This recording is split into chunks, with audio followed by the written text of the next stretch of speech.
Thank you for joining me today. And today I want to talk about our mental muscles.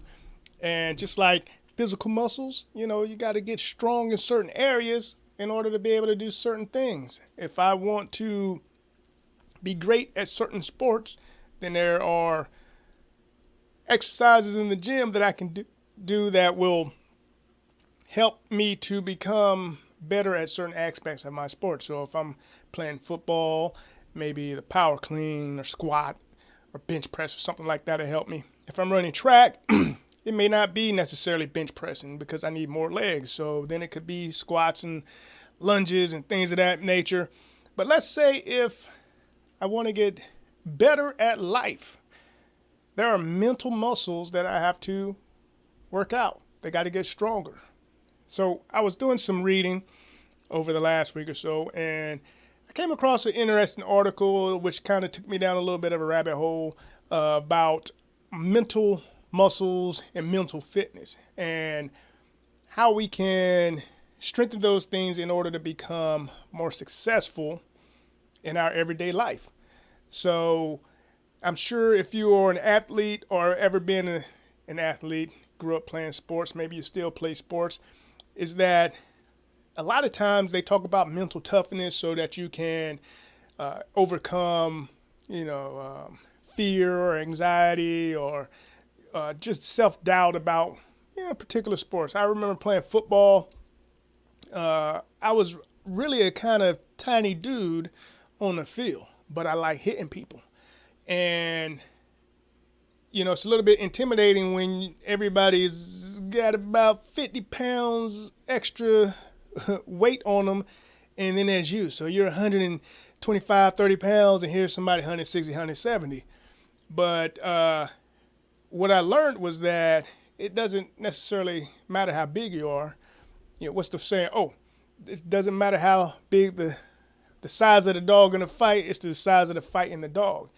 And after a while, just from understanding technique and skills and going to the gym and working out, it didn't really matter that I was that much smaller than other people because I had the particular skills and techniques that I needed in order to be successful at tackling people, catching the ball, reading plays, all that kind of stuff. So what I want to talk about today is just our mental toughness and how that can help in our life, everyday life. So, when I think about mental muscles, you're talking about goal setting, accountability, self-assessment, self-awareness, how you handle stress, if you're resilient, confidence, all these things.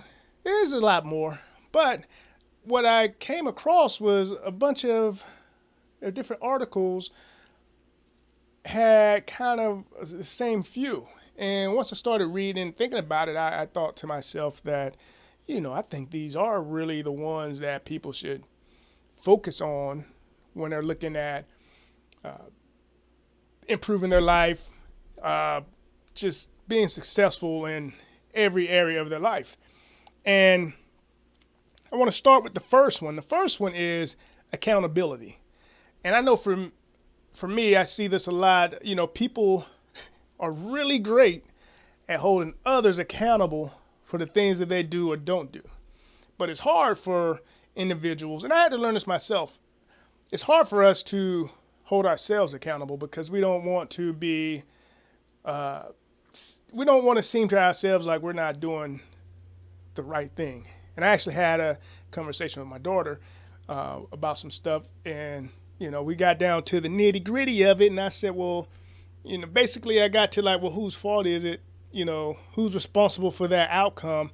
And she eventually said, well, I am. And I said, well, why was that so hard? And she said, well, I just didn't want to say it. And I said, that's cool, but when you get older and you become an adult, that's something you're going to have to do because you can't say it's somebody else's fault or just, ignore it. So accountability is something that everybody needs to have. And with that, we got to stop blaming others for how we feel and events that come to pass that we can't control. Something that happened, if it was our fault, it was our fault. If we feel a certain way, if we do a certain behavior, then we should own up to it and say, you know what, I did X because of Y. And, you got to accept that, whatever emotions that come with it or backlash that you get from other people. But, that's what you got to do if you want to start seeing changes in your life in certain areas. The next one that is really good is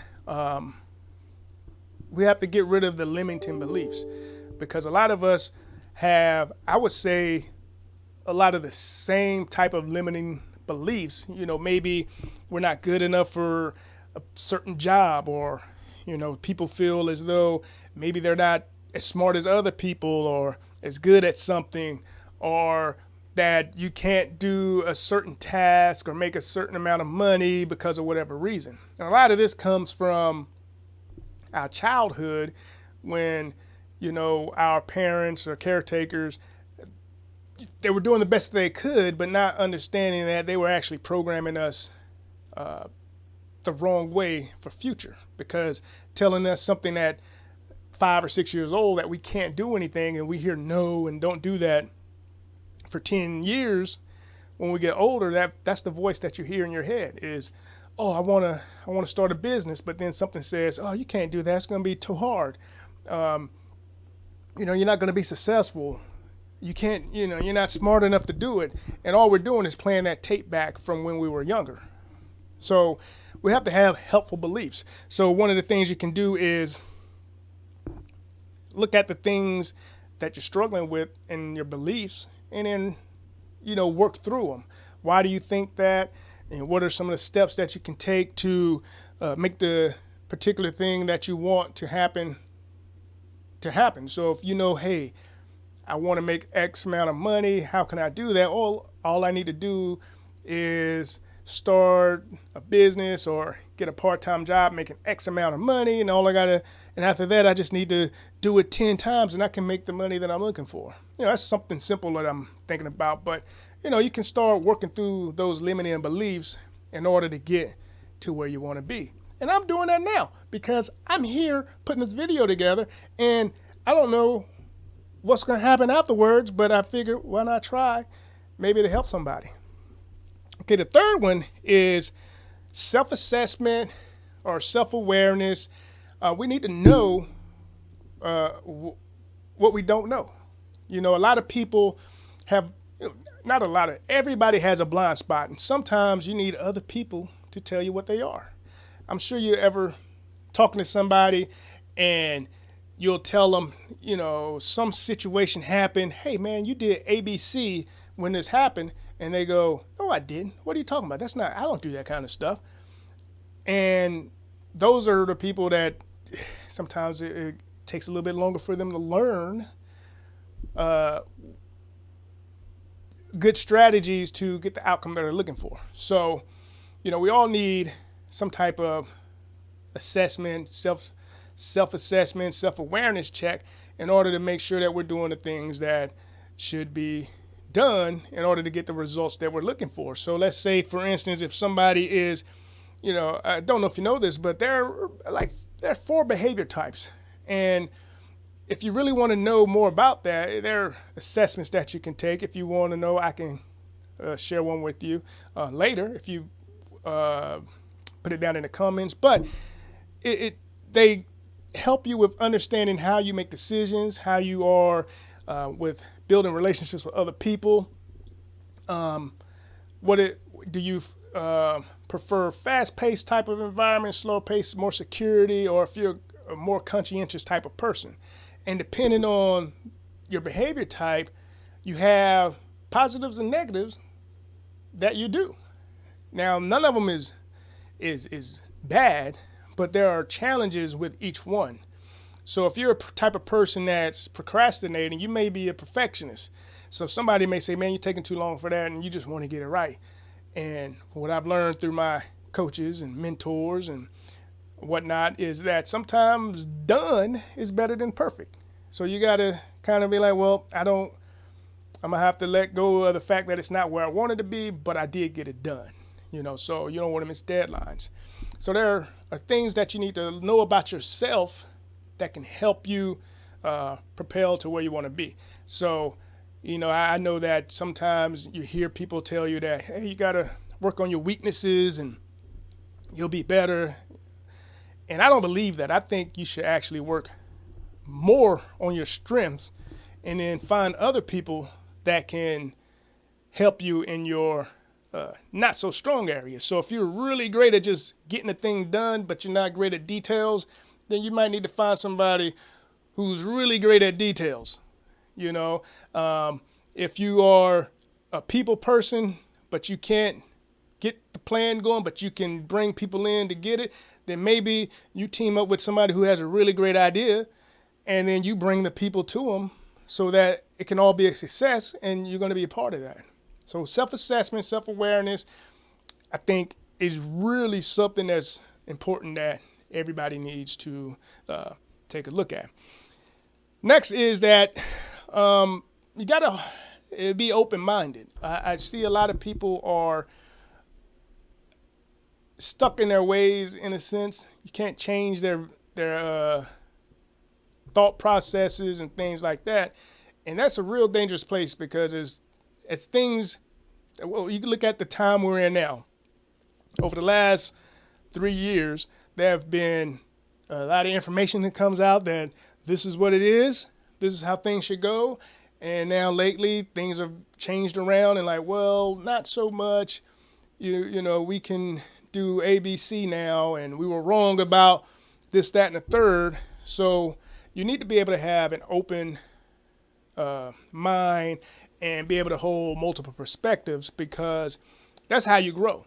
You know, if you just say, you know, this is how things are and this is how they're supposed to be only, then you're going to miss out on opportunities because sometimes things don't go that way. You know, I know people that, for instance, they believe in win-lose. Like, if I don't get everything I want, then I'm going to lose. And then there are people that believes in win-win. Like, if we're in an agreement and we're trying to hash some things out, there's no reason why we both can't get what we want. Now, if you don't think that way, then it's going to be hard for you to negotiate, because all you think about is, if I don't get everything I want, I'm going to lose.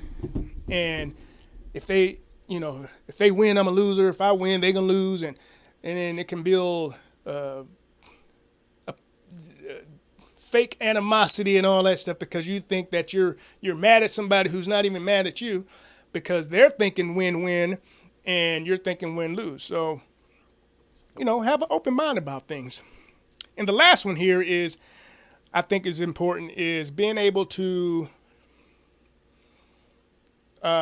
get yourself back to a calm state. You know, if emotions get high and you get upset, you get triggered, being able to get back down to a nice homeostasis state is really important, because you don't want to be a type of person that something happens today, but it takes you 4 or 5 days to get over it, because in that 4 or 5 day time period, you can miss out on opportunities.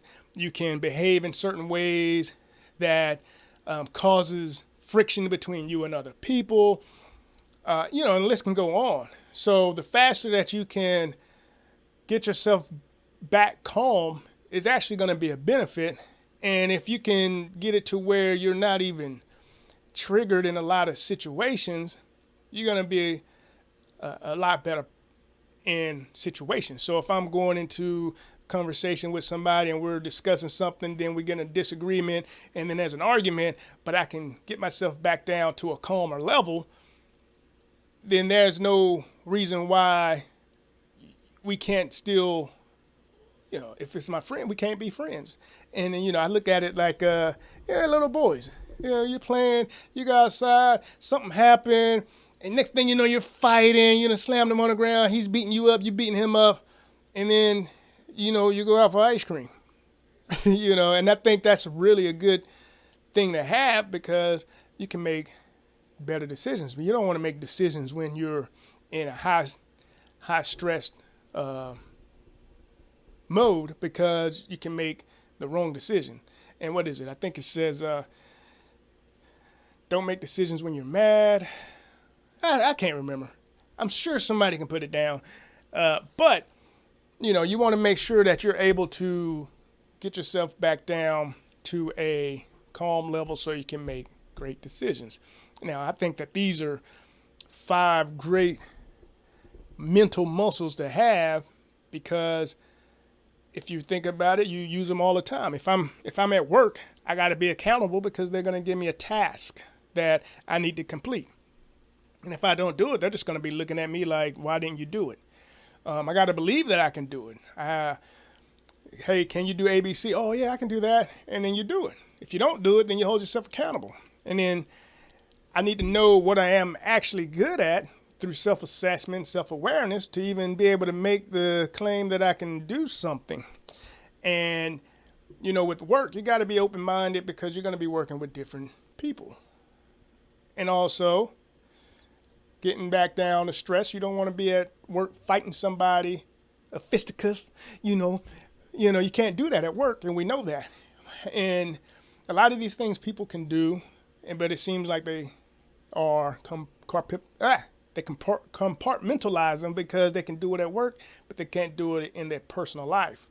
And that's, I think, where the problem comes in, because I think that everybody has these skills, but they believe that it's not as important in certain areas of their life. So if you take these in every area of life, you can absolutely increase your success rate for whatever it is. If it's your mindset, if it's your health and fitness and wellness, if it's relationships with other people, if it's your finances, or if you want to start a business, you have these traits, you'll be able to be successful in whatever area that it is that you are looking at. So I hope this helps somebody. Please feel free to leave a comment, like it, share it, and oh, my bad, water bottle. And I'll see you on the flip side with another video here soon. All right, I'll talk to y'all later.